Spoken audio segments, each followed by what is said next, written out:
Everyone, welcome back to the United Star. And we're here to do a preview of the Aston Villa game. And as you can see, we think it's a very important game. So we have Vishesh, Rishi, and Priyaan, all three of them here. And we've seen that Chelsea won last night by the thinnest of margins. They just got across the line. And Leicester dropped points. They drew against Arsenal. And that also, I think it was a lucky draw for them. Maybe they didn't deserve it. But now, from going on from here, we're playing our game after both Chelsea and Leicester throughout.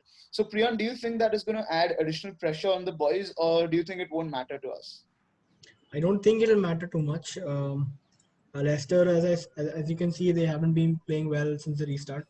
So I think top four for them is a very low chance. And Chelsea too, they've not been playing too well. I mean, they've been winning games, but they've been winning by a very small margin. So I think top four chances for United are very good. And yeah. Right. I think I agree with you because in our top four analysis video, we say the same thing that happened yesterday. In fact, that Chelsea going forward are dangerous, but in defense, they're just, you don't know what's happening. Kepa has the lowest save percentage. So, Vishesh, what do you think our form is like going into this game, and how do these kind of situations affect us? I think this situation is beneficial in multiple ways. Since we're playing the last game of the game week, the pressure will be on the boys throughout to outperform Leicester. Because if we win this game against Aston Villa, we go 1 point away, right? So if we, let's say, emulate exactly what Leicester does till the last game week. It all goes down to the last game week between Leicester. So what we need to aim for is to do better, or at least emulate what Leicester do. We cannot slip up in that sense. And with the form that we're in, and with the number of goals that we're scoring, fine, we two unlucky goals against Bournemouth. But I think the squad is they're a happy squad. We can see the Daniel James dancing, Pogba dancing, Martial, enjoying his time, smiling throughout, Bruno's Instagram posts. So it's a squad that seems to be on the right track, and I'm pretty confident with the form that we have, we can get top four. I agree very much with you. Also, if you think about it from this perspective, Leicester and Chelsea continuously have to win because they don't know how we are going to do. And looking at our form, it's kind of threatening for them because it doesn't look like we're going to drop points. And also, both of them have much harder fixtures than we do. So, Rishi, getting into this game, we played a very good match last time, coming back from 1-0 down, and then again at 2-1, we again showed very good character. So, do you think now the boys have some sort of toughness in them? I definitely agree that there has been that, like I questioned them a long back, a long while ago about their attitude and mentality towards the team. But that certainly seems to have taken a shift, especially in players like Pogba, who was always a doubtful whether his mind is at the club or no. But the way he's been playing and the role that he's been given, he seems to be enjoying it finally after a long time. Everyone keeps talking about how he needs to be the cam, he needs to play closer to the opponent's box. But off late, he's been playing closer to the half line, linking the play between the CDM and Bruno. And he really seems to be enjoying and it's been good seeing him play because he's enjoying himself. And that's a sign of a good player, that you're enjoying yourself while you're playing. So as for the attitude, I definitely feel we've had a big improvement. And hats off to Ole to do that. The United way does seem to be coming back. You spoke about it in the last review about how when we went one goal down, we scored two goals.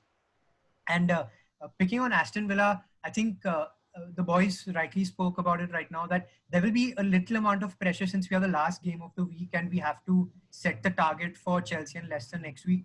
But we must also keep in mind that Aston Villa in the last 5 games have scored only 2 goals. And considering the fact that we can score 2 goals for every 1 goal that they do score, we are in a very good situation. They've not had a good result. And even if they want to turn up this game, for every 2 goals they score, we'll score five, as we've proven against Bournemouth. So I'm saying the boys will feel relaxation in the stats. They will feel happy in their attitude that, yeah, it is improving. There will be that slight pressure, which is good, which is what they need to kick themselves when they do go down. And if they do go down, De Gea is prone to mistakes as well. So all in all, I'd say it should be just another day in the park, just getting the job done and moving on to the next week. Right. I would just like to add to that. The point made about Pogba, I think the way Pogba's playing is very similar to his role in the 2018 France World Cup, where he Yep. seems happy in that position, sitting in his own half. And just a heads up, we do have a full analysis video coming out as well about Mr. Paul Pogba that Prasham's part of. So do look out for that. But anyways, Prasham, sorry. Yeah, yeah. That video does have a lot of tactical analysis. Do watch it out, guys. I think it's coming up tomorrow, I think. But anyway, Priyan, I was since Rishi mentioned Villa and their inability to score. Do you think we yet have to be a little wary about Jack Grealish because he is a fantastic player? Him and Scott McGinn maybe going forward might trouble us. Yeah, and I think there is a problem because even in the first game, I mean the earlier game against Aston Villa, Jack Grealish scored a beautiful goal, and I think that's the only attacking output they have. So I think countering Jack Grealish is a big responsibility for maybe Van Bissaka who will play on his wing. Also, I don't think we can field a very not such a strong squad. We need to have a good enough squad because we can't be relaxed at all. Sadly, we don't have the luxury of relaxing in any of the competitions. We are still fighting for top four. We're still fighting for the FA Cup. So I think it'll be a good squad, and Jack Grealish has to be countered. Why don't you tell us your starting 11? What do you think is going to happen? Um, I think Matic could be given a rest because he's been performing well, but I mean he's still old, and I don't think I would change the top three. Neither would I change Bruno and Pogba. Maybe McTominay for Matic, but otherwise I don't think I would change anything in the team. Okay, okay. So Vishesh, Priyan thinks that it's going to be De Gea, Van Bissaka. What about Lindelof though? Do you think Lindelof is going to play or is he going to be injured? Uh, we're shooting this before the press conference, so I have no idea about how Lindelof is. But from last I've heard through Twitter and through few journalists, Lindelof doesn't seem to be completely fit. And with the games that we have after this, right? So we play on 9th, then on 13th, 17th, 19th. We have a long fixture list. So even if he's just 80% fit, I wouldn't take that risk and then lose him for the remaining 4 games. Eric Bailly seems to be a decent defender who can do the job in a game against Aston Villa. It's not like we're playing City or Liverpool and we need Lindelof badly. So I would go for the same starting 11 as the Bournemouth game with the change that Bailly comes in for Lindelof. And that would be it. I think Matic can play this game. This is a crucial one. We need to secure the 3 points. And he's been the center figure of this whole squad. And he's got that classy ass look in his contract signing thing as well. So he's in full form. So yeah, I think that's going to be the lineup. Okay.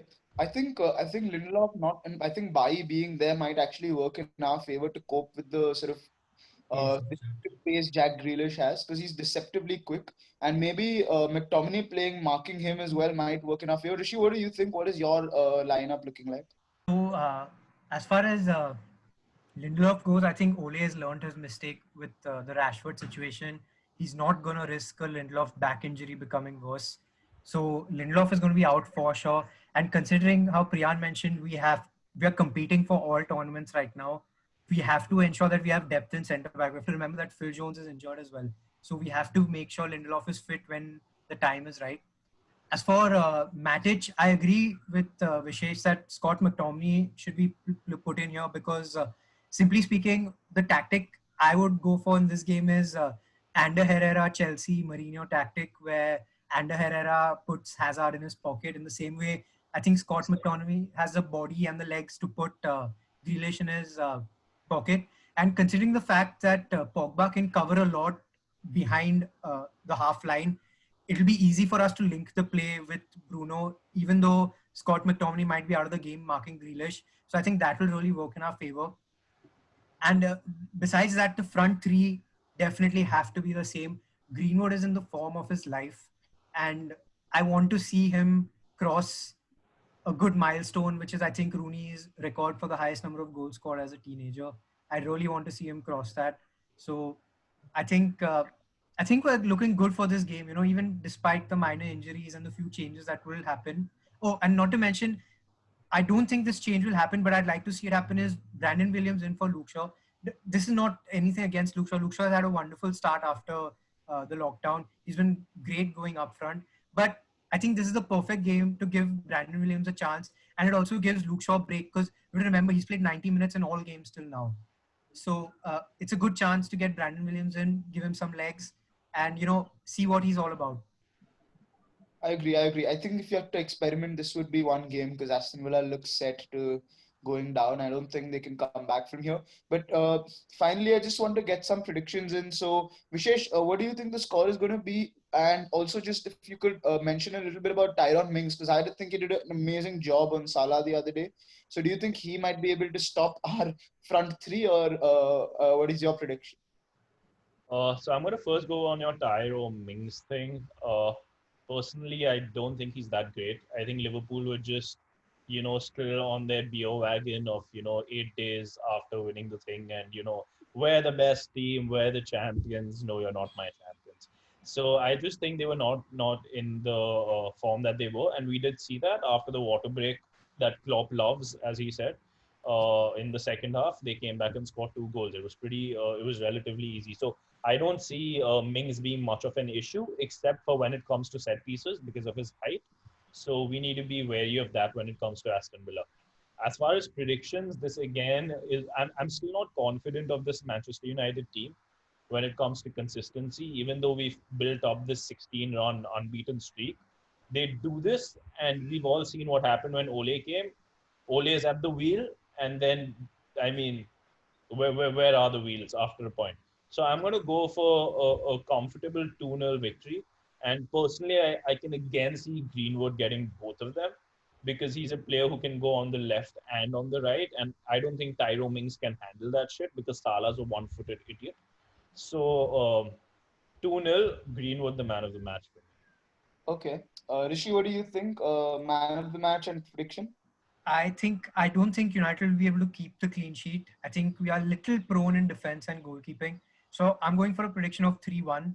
We will definitely outscore them and outscore them by a lot. By that I mean we'll have a lot of chances on target. My man of the match will, I think, go to Rashford. He's been building up slowly, slowly. We've been seeing it. His penalty was amazing, as Prasham had mentioned in the last review. And I think this is the game where he's going to absolutely explode onto the scene. And he's been looking like he's been closing out those rough edges and tuning his game more and more a little bit. So definitely man of the match Rashford for this game. Okay. Priyan, finally, we'll come to you. I have two predictions from you. What do you think the score is going to be, and how many times are we going to foul Jack Grealish? I think it's going to be a 4-0 United. And I agree with Rishi. I think Rashford's going to come back because, he's been building up. And I think the penalty last game, it just sort of, it's a mental block and he's overcome it of not getting that goal. So I think now he'll be it'll be a good game for him. And Jack Grealish I think it's going to be McTominay fouling him a lot. Uh, I don't see Van Bissaka fouling him too much because he's pretty accurate with his tackles, but yeah, McTominay is going to get him down a lot. Okay, I agree with Priyan actually. I think we're going to win this 4-0, and I completely agree with Rishi and Priyan as well that Rashford's going to be the man today because the last game, if you saw the match, he was almost there. It was almost there, and Right. he's hungry. And today, I feel it's going to be. I think you could see that, right, with the goal that was disallowed because of the great VAR. Yeah. I was waiting for Otherwise, Vishesh to come otherwise to it that. would have been 2 goals for Rashford. So And, definitely. and not to forget, guys, the competition within the team is on 15-15. So Right. he's definitely going to want to prove himself. I've called it. I've called it before. I'm going to say it again that Rashford's going to get 20 goals in the Premier League this season. 5 games, 5 goals. Let's see if we can do it, boys. And hopefully we win 4-0, 3-1, 2-0. Doesn't matter. Get the 3 points on board and let's go on from here. So thank you guys for watching. Thanks guys for joining in. And we'll see you all next time with another video. In the meantime, do subscribe to the channel and like the video. Thank you.